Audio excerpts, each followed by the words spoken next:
성경 인물 중에서 가장 억울한 사람 뽑으라면 누구를 꼽을 수 있을까요? 여러분 뭐 생각하기 나름이겠지만 저는 아마도 욥이 아닐까 그렇게 생각을 해봅니다. 욥은 고난의 대명사입니다. 잘 지내던 그 욥에게 시련이 찾아오는데 그 많던 재산이 날아가고 자녀들이 죽고 심지어는 자신의 몸까지 망가지는 일이 일어나게 됩니다. 삶의 기반이 된 것이 모두 다 엉망이 되어버린 그 현실. 그런데 문제는 이 고난을 받은 그 욥이 그 고난을 받는 데 있어서 특별한 이유가 없다는 겁니다. 욥이 무엇인가 하나님 앞에서 굉장히 잘못한 일이 있거나 심각한 죄를 지었다면 뭐 그에 따른 징벌적인 대가라고 할 수 있겠지만 욥은 그것과는 거리가 먼 사람이었습니다.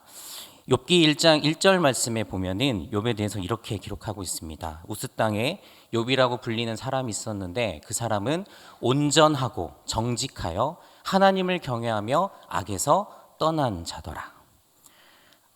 그는 죄는커녕 온전하고 정직한 사람이었고 하나님을 경외함으로 악을 극도로 멀리했던 사람이었습니다. 1장에 보면 이 욥에 대한 이야기 중에 이 욥의 특징을 정확하게 표현하는 이야기가 나와 있습니다. 1장에 보면은 욥의 자녀들이 잔치를 베풉니다. 잔치를 베풀었는데 뭐 신나게 재미있는 시간을 보내는데 욥은 이 자녀들의 잔치가 끝나면 그 자녀들을 불러서 성결하게 하고 이 자녀들을 위해서 아침에 하나님 앞에 번제를 드렸습니다. 성경에 보면 그 이유를 이렇게 설명합니다. 자녀들이 죄를 범하여 마음으로 하나님을 욕되게 할까 싶어서 자녀들이 그 축제를 잔치를 벌이는데 그 잔치를 벌였는데 그 안에서 행여나 하나님을 그 마음으로라도 욕되게 할까 싶어서 그 알지도 못하는 그 마음을 두고 그 자녀들을 위해서 아침에 자녀 수대로 번제를 드렸다는 거죠. 여러분 이 정도면 거의 완벽한 신앙인에 가깝습니다. 만일 우리 주변에 이런 욥과 같은 사람이 있다면 뭐 본받고 싶은 신앙인 1위 뭐 이 정도쯤 그렇게 타이틀을 달아도 손색이 없을 만한 그런 사람이었죠. 그런데 이렇게 살아가는 욥에게 고난이 왔다는 겁니다. 특별한 이유도 없이 하나님 앞에 사람들 앞에 거리낌 없이 삶을 살던 그에게 일어난 이 엄청난 시련을 설명할 방법이 없었습니다. 욥이 크게 두 가지로 고난을 받죠. 첫 번째는 그의 소유물과 자녀들로 고난이 찾아옵니다. 그런데 이때 욥이 어떻게 이야기를 하냐면요.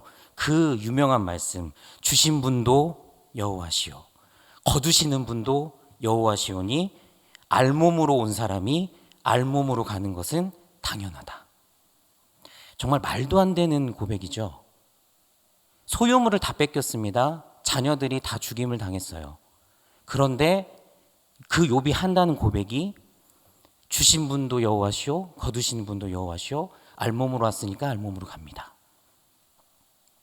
소유물이나 자기의 자녀들보다도 그 하나님 앞에서의 그 신앙, 그 하나님의 앞에서의 그 지키려고 했던 그 신앙의 모습, 이게 욥의 모습이었다는 거죠.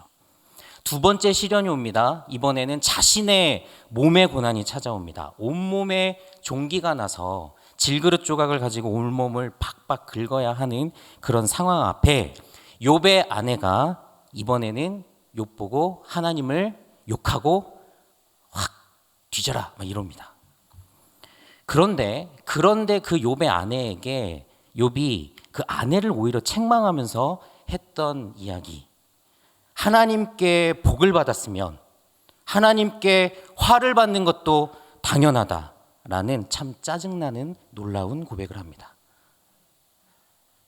자기 몸이 가려워 죽을 것 같아요. 질그릇 조각을 쪼개서라도 막 긁어야 그래도 이 가려움이 가시질 않는 그 상황에 아내는 옆에서 확 죽으라고 막 하나님 욕하고 죽으라고 이러고 있는 찰나에 이 욥이 하는 말이 하나님께 복을 받았으면 하나님께 화를 받는 것도 당연하다. 여러분 놀라우시죠? 제가 약간 짜증난다고 얘기했습니다. 부러워서. 저는 못할 것 같아서요. 근데 여러분, 이 놀라운 욥의 고백이 사실은 욥에게 그렇게 좋은 것이 아니었다는 사실을 알고 계십니까? 첫 번째 고난에서 욥은 하나님을 원망하지 않았고, 두 번째 고난에서 시련에서도 욥은 입술로 하나님을 원망하지 않았다고 성경은 기록합니다. 그런데 나중에 욥의 친구들이 찾아오죠. 욥의 친구들이 찾아와서 욥과 함께 머무르는 동안에 그 욥이 침묵합니다. 우리 욥기 2장 13절 말씀을 함께 읽어보겠습니다. 시작. 낮 7일 동안 그와 함께 땅에 앉았으나 욥의 고통이 심함을 보므로 그에게 한마디도 말하는 자가 없었더라. 7일 동안 친구들과 함께 있었는데 그 7일 동안 그 욥의 고통이 심한 것을 보고 그 친구들이 한마디도 욥에게 걸지 않았습니다. 자, 그 말은 친구들이 욥에게 한마디도 말을 안 걸었으면 욥도 한마디 말을 안 했다는 거죠. 7일 동안 침묵을 한 겁니다. 근데 여러분, 욥이 7일 동안 침묵하면서 무슨 생각을 했을까요? 하나님은 역시 신실하시구나. 하나님은 줬다가도 뺏어가시고 복도 주시고 화도 주시고 그러한 하나님이시구나. 여러분, 그것을 생각했을까? 이어지는 욥기 3장에 보면 그 욥이 7일 동안 침묵하면서 무슨 생각을 했는지 알게 됩니다. 요지는 차라리 태어나지 않았더라면. 욥기 3장의 주제입니다. 차라리 태어나지 않았더라면. 여러분, 고통의 현실 속에서 최선을 다해서 하나님을 원망하지 않고 주권자 되신 하나님을 고백하면서 어떻게 해서든 입술로는 범죄하지 않으려고 애를 썼는데 사실은 그의 마음은 이미 수많은 원망과 토로로 가득하여 속은 썩어서 문드러지고 있었던 것이죠. 더 이상은 참아낼 수 없는 고통, 더 이상은 이해가 되지 않는 상황, 이 7일간의 침묵을 깨고 나온 그의 말은 차라리 태어나지 않았더라면 좋았을 것을. 자기의 생일을 저주하고 내가 태어난 날 차라리 세상이 멸망했으면 좋았겠다. 그냥 어머니 뱃속에서 사산된 채로 그렇게 나왔으면 좋았을 것을 이렇게 이야기했다는 거죠. 자신의 존재 자체를 완전히 부정하면서 그동안 그가 참아왔던 그 말들을 입술로 쏟아내기 시작합니다. 여러분, 모순적이지 않습니까? 그렇게 입술로 하나님을 원망하지 않았던 욥이 7일간 침묵하며 그 침묵 속에서 자신을 한탄하고 자기를 창조하신 하나님을 원망하고 있었다는 사실 말입니다. 현재 욥의 심정은 죽고 싶은 심정입니다. 차라리 태어나지 않았으면 좋았을 것을, 내가 태어난 날 차라리 세상이 멸망했으면 좋았을 것을. 그 말 속에 담겨져 있는 욥의 심정은 죽고 싶은 심정입니다. 그런데 죽지도 못하는 상황이에요. 마음은 죽고 싶은데 죽지 못하는 상황. 아니, 죽기를 바래도 그것을 하나님께서 허락하지 않는다고 고백합니다. 우리 욥기 3장 23절 말씀인데요. 같이 한번 읽어보겠습니다. 시작. 하나님에게 둘러싸여 길이 아득한 사람에게 어찌하여 빛을 주셨는고. 자, 하나님에게 둘러싸여서 길이 아득한 사람에게 어찌하여 빛을 주셨는고. 여러분, 이 말이 좋은 말이 아니에요. 욥은 지금 자신을 둘러싸고 있는 것이 고난이라고 말하지 않습니다. 나를 둘러싸고 있는 것이 어려움이요, 시련이요, 환난이요, 고난이요 이렇게 말하지 않고요. 나를 둘러싸고 있는 것이 하나님입니다. 그리고 그 하나님께서 이렇게 처참한 신세로 전락한 자신의 생명을 빛을 비춰주시면서 붙들고 계신데요. 여러분, 은혜로운 말씀이죠. 그런데 지금 욥의 마음은 딱 죽고 싶습니다. 죽을 만큼 고통스럽고 참기가 어렵죠. 태어나지 않았으면 좋았을 자신의 신세를 한탄하고 있는데 둘러보니까 자신을 둘러싸고 있는 것이 하나님이에요. 하나님께서 자신을 둘러싸고 빛을 비춰주고 계십니다. 그런데 이 둘러쌈이, 나를 둘러싸고 있는 이것이 그 빛을 비춰주심이 고맙지가 않은 거예요. 생명을 지켜주시는데 평온도 없고 안일함도 없고 휴일도 없고 오직 마음에는 불안만이 가득한 이 상황.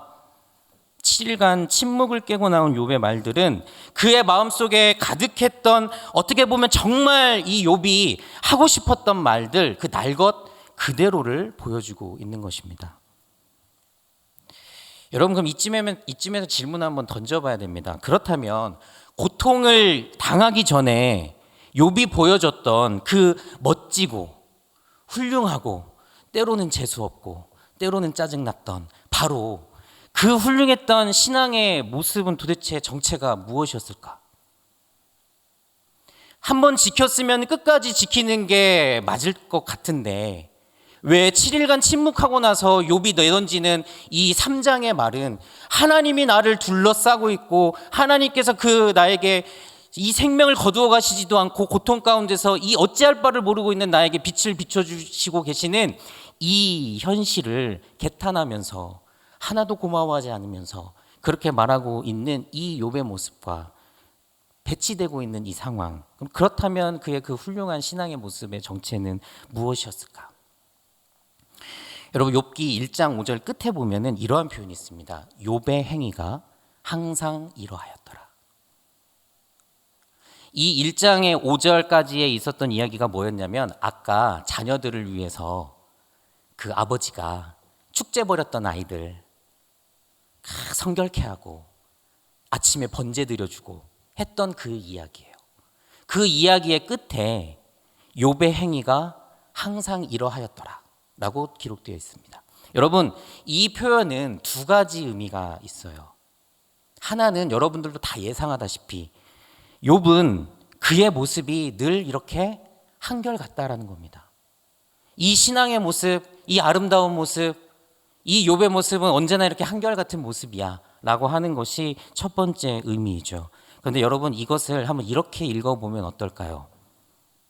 그의 행위는, 욥의 행위는 항상 이런 방식이었다. 욥이 하는 신앙의 행위는 항상 이런 방식이었다. 여러분, 이런 방식은 어떤 방식일까? 그 말을 알기 위해서는 그렇게 욥에게 악담을 퍼부었던 우리 욥의 아내의 말 속에 단서가 있습니다. 욥기 2장 9절 말씀 한번 같이 한번 읽어보겠습니다. 시작. 그의 아내가 그에게 이르되 당신이 그래도 자기의 온전함을 굳게 지키느냐? 하나님을 욕하고 죽으라. 하나님을 욕하고 죽으라 라고 했는데 그 앞에 그 바가지 긁던 아내가 한 말이 뭐냐면 당신이 그래도 지금 이렇게 자기 몸에 종기가 나서 질그릇 조각으로 빡빡 긁고 있고 괴로워하는 그 상황 속에서도 무엇을 굳게 지키느냐? 자기의 온전함을 굳게 지키느냐. 욥이 항상 행했던 욥의 방식은 자기의 온전함을 유지하는 방식이었습니다. 입술로는 하나님을 원망하지 않는 것이요 사랑하는 자녀들의 마음에 행여 하나님을 경홀하게 여기는 것들이 있을까 싶어서 잔치 이후에 아침에 번제를 드려 자녀들을 성결하게 하는 것이었습니다. 그런데 이 자기의 온전함을 지키기 위해 몸부림쳤던 이 욥이 결국에는 7일간의 침묵 이후에 무너졌다는 거죠. 여러분, 욥은 분명히 하나님을 사랑하고 하나님을 경외하는 사람이었습니다. 그의 신앙은 다른 사람이 부러워하면 부러워했지 나무랄 만한 요소가 없었던 거의 완벽한 사람이었죠. 그런데 이 욥에게는 딱 한 가지, 욥은 그렇게 자신이 유지해 왔던 그 모든 것 안에 자신의 온전함을 지키고자 했던 그 마음이 동시에 자라나고 있었던 것입니다. 어느 순간 하나님과의 관계 속에서 이렇게 온전함을 유지할 수 있는 나 자신의 그 노력이 더 많은 자리를 차지하고 있었던 거죠. 하나님과의 관계 안에서 내가 노력하고 나의 온전함을 지키고자 했었던 그 수고가 더 많은 부분을 차지해 가게 되면서 하나님과의 관계를 하나님 없이도 얼마든지 유지할 수 있다고 생각하기 시작한 겁니다. 그래서 욥이 시련이 찾아왔을 때 당황은 했겠죠. 그런데 자신의 그 의로움 안에서 내가 결단코 입술로는 범죄하지 않겠다. 나는 결코 입으로는 하나님을 원망하지 않는 그 의연함을 보여주겠다라고 그렇게 이야기하면서 결국에는 7일 동안 침묵 이후에 한계를 느낀 거죠. 고난이 없을 때는 스스로 의로움을 지키기 쉬웠겠지만 감당할 수 없는 고난이 찾아왔을 때 그는 더 이상 자기의 그 온전함을 스스로 지켜낼 수 없게 된 것입니다. 고난이 오는데 연속적으로 와요. 여러 가지 환난이 한꺼번에 옵니다. 그 고난 속에서 어떻게든지 입술로는 범죄하지 않으려고 그 의지를 보이면서도 그의 속은 썩어 문드러져 가고 있었고, 고통이 심하면 심할수록 밖으로는 하나님을 원망하지 않으려고 노력하고 또 노력했으나 그의 마음은 이미 하나님께 대한 몰아치는 원망으로 가득 차 있었던 것이죠. 여러분, 그 응축된 마음이 폭발을 하자 아까 3장 23절에서 봤던 것처럼 하나님께 둘러싸여 있음이 오히려 답답함이 된 겁니다. 하나님께서 생명의 빛을 비춰주고 계시는데 감사함이 없어요. 자신의 생명, 자신의 존재 자체를 부정하는 데까지 이르게 됩니다. 고난이 둘러싸고 있는 것도 아니고요. 절망의 어둠이 그 욥을 엄습하고 있었던 것도 아닌 채 하나님이 둘러싸고 계시고 하나님의 생명의 빛이 비추고 있는데도 불구하고 그의 마음에 감사함이 없어요. 차라리 죽었으면 좋겠다. 차라리 이 생명이 아예 태어나지 않았었으면 더 좋았을 것을. 그렇게 자기 존재까지 부정하게 된 것입니다. 그렇다면 하나님께서는 이러한 욥에게 원하셨던 게 무엇이었을까? 그것은 너의 의로움, 너의 온전함을 위한 노력을 내려놓고 솔직하게 하나님의 힘과 하나님의 도우심을 구하라는 것입니다. 욥기 38장부터 41장에 하나님께서 욥에게 여러 가지 말씀을 하시는데 그 말씀을 종합하고 요약해 보면 너와 나 사이의 그 질적인 차이가 어느 정도인지를 하나님께서 보여주십니다. 대표적인 구절이 욥기 38장 4절이에요. 내가 땅에 기초를 놓을 때 네가 어디 있었냐? 내가 깨달아 알았거든 말해봐라. 내가 하나님 앞에서 온전하게 살기 위해 몸부림치고 더 하나님 뜻대로 살려고 애쓰는 것은 너무나도 잘 알고 그것만으로도 감동스러움이 이루 말할 수 없지만 힘들면 힘들다고, 아프면 아프다고, 도움이 필요하면 도와달라고, 살고 싶으면 살려달라고 그렇게 외치며 간구하는 욥.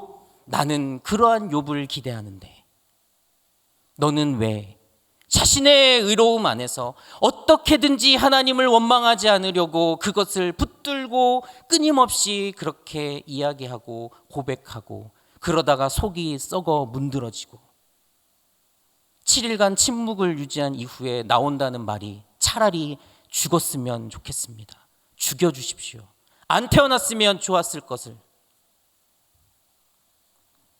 하나님께서 욥에게 기대하셨던 것은 그렇게 의롭게 살아가려고 애쓰는 욥이지만 하나님과 욥 사이에는 좁힐 수 없는 질적인 차이가 있고 그렇게 거의 완벽하게 살아가려고 하는 욥일지라도 하나님이 반드시 필요하다라는 것을 하나님은 가르쳐주고 싶으셨던 거죠. 여러분 자녀 중에도 손 하나 까딱 안 해도 잘하는 자녀가 있죠. 죄송합니다. 안 계신 거, 없는 것 같습니다. 손 하나 까딱 안 해도 잘하는 자녀들 있을 겁니다. 네, 있기를 바랍니다. 그런데 자녀들 중에 유독 손이 많이 가는 그런 자녀도 있죠. 네, 많은 것 같습니다. 고개를 많이 끄덕이십니다. 물론 여러분 스스로 잘하는 자녀가 더 듬직하고 믿음직스러운 거 사실이죠. 여러분 그러나 도와달라고 정말 사슴 같은 그 눈망울로 막 그 천진난만하게 자녀 앞에서 그 부모의 마음이 막 녹아지는 것 여러분 경험해 보시지 않았습니까? 엄마 도와주세요 하면서 막 바짝바짝바짝하게 그 눈망울로 엄마 하면서 이제 애교 부리는 그 아이들, 뭔가 도움이 필요한 그 모습 보고 있으면 화가 나기보다는 어떻게든지 더 도와주고 싶어서 뭐 더 필요한 거 없냐고 얘기하는 그것이 부모의 심정이겠죠. 제가 예전에 서울에서 교육전도사 할 때 이야기입니다. 제가 가르치는 그 아이 중에서 상당히 많이 어긋났던 그런 아이가 있었습니다. 가정에 어려움이 있었어요. 그 어려움 때문에 마음도 막 잡지 못하고 그렇게 방황하는 친구였습니다. 보통 그러한 친구들이 나타나면 저도 모르게 막 흥분을 합니다. 아, 새벽에 경찰서 갈 일이 이제 생겼구나. 이제 이렇게 하면서 막 흥분이 돼요. 경찰서 갈 일이 막 저를 막 가슴 뛰게 합니다. 아, 이제 새벽에 일어나서 나 경찰서 갈 수 있다. 제가 경찰서 가는 걸 좋아했거든요. 경찰서는 아니지만 그 아이의 그 파란만장한 그 일탈 때문에 신경도 많이 쓰이고 또 그 집에도 가고 또 문제도 해결하는 등 적잖은 그 수고를 했던 기억이 있습니다. 그런데 그때 제가 느꼈습니다. 이 문제가 많고 이 손이 많이 가는 이 아이를 통해서 내가 사역자로서의 정체성이 세워지고 있구나. 이렇게 고통스러운 상황 가운데에서 아이가 힘들다고 난리칠 때 내가 무엇인가 도와줄 수 있고 때로는 훈계할 수도 있고 때로는 함께 울어줄 수도 있다는 이 사실이 정말 나를 나답게 만드는구나. 그때부터 제가 청소년 사역할 때마다 꼭 이야기하는 게 있습니다. 얘들아, 제발 문제 좀 가지고 와라. 제가 지금 좀 유하게 얘기했죠. 그 아이들한테는 얘들아, 제발 목사님 경찰서 좀 가게 해달라고 이렇게 얘기해요. 이 말은 문제를 좀 가지고 와라. 와서 그 문제를 들고 와서 도와달라고 해라. 목사님에게 도움을 요청해라.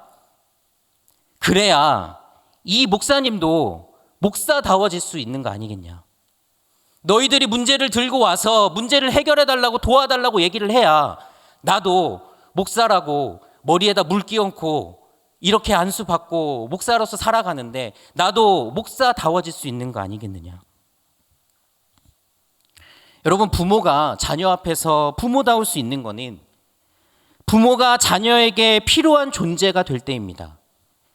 부모가 필요한 존재가 된다는 것은 자녀의 간절한 요청이 자녀의 간절한 요구가 전제되고 그 요청 앞에서 부모로서의 자녀의 그 필요를 채워줄 때 부모의 존재감은 더욱 분명해진다는 사실입니다. 부모가 부모다워질 수 있으려면 자녀가 도와달라고, 자녀가 나 좀 어떻게 좀 살려달라고 그렇게 도움을 요청할 때 부모가 그때서야 비로소 부모의 역할을 하며 부모다워질 수 있다는 거죠. 그렇기에 스스로 자라는 자녀 좋지만 저는 부모님이 필요합니다.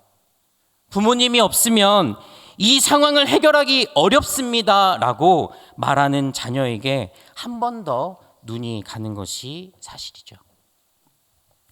여러분, 하나님께서 욥에게 원하셨던 것은 바로 이러한 욥과의 관계였습니다. 너무나도 흠이 없고요.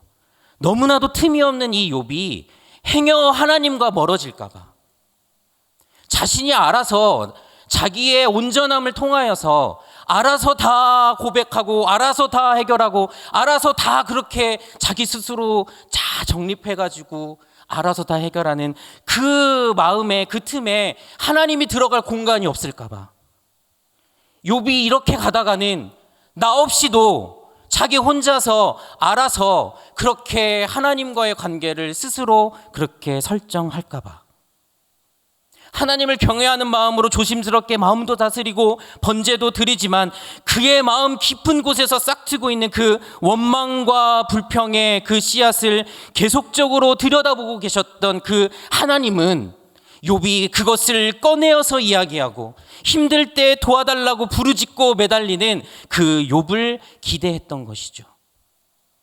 그렇게 해서 욥과 멀어지지 않고 싶어 하셨던 그 하나님의 마음이 욥을 향한 하나님의 진짜 마음이었던 것입니다.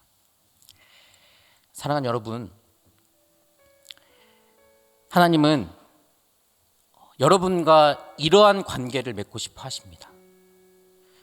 하나님을 하나님 되게 하는 그 간구함, 하나님을 하나님 되게 하는 그 울부짖음, 그것을 통하여 하나님은 여러분과 더 친밀한 관계를 맺고 싶어 하십니다.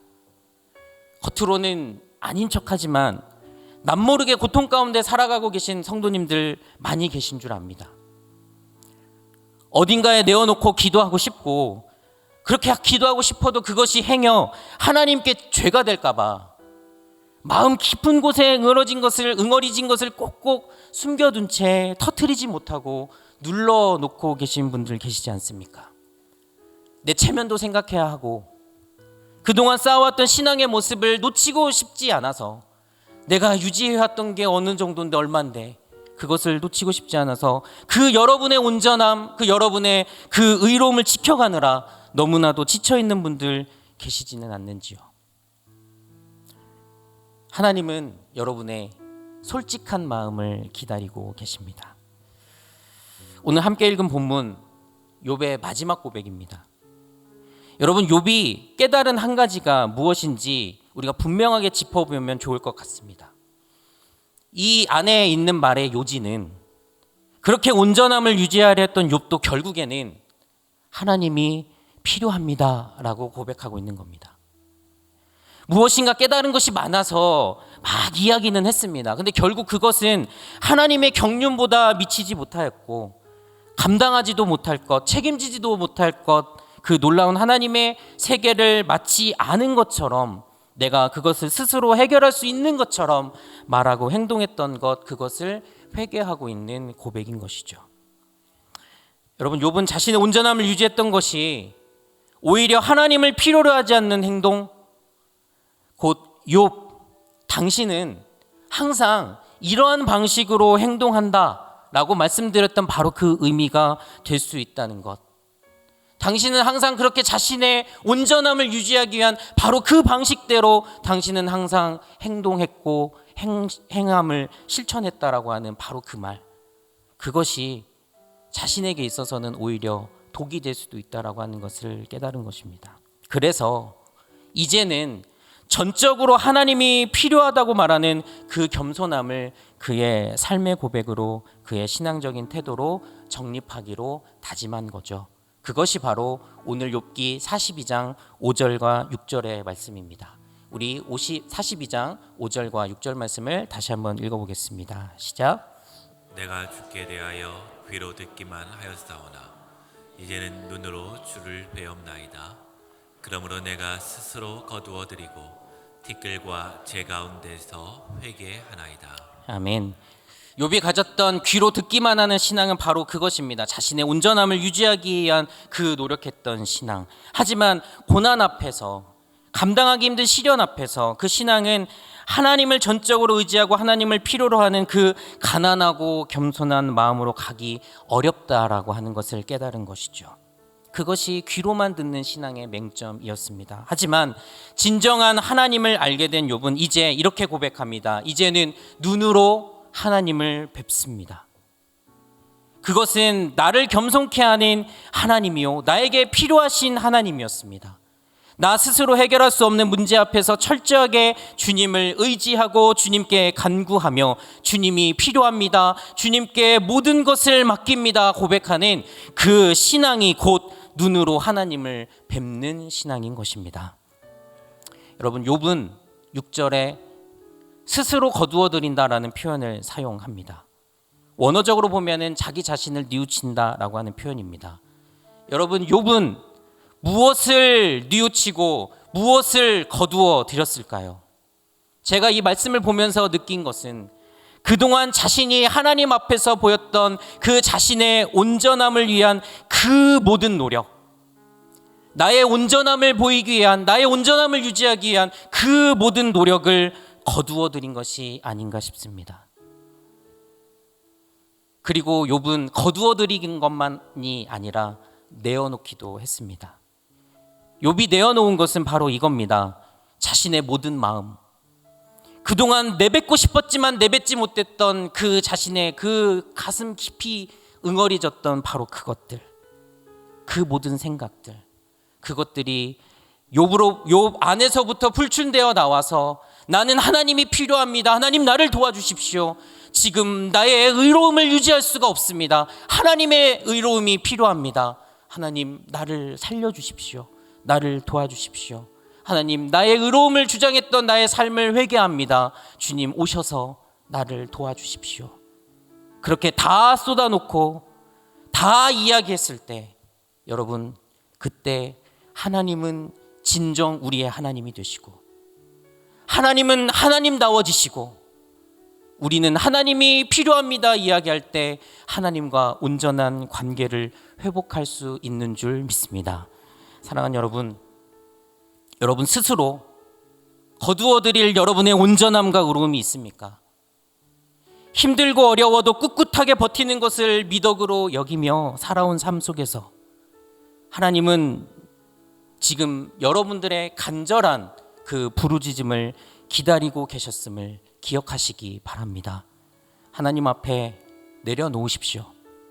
하나님 앞에 내려놓는 것은 무너지는 것이 아닙니다.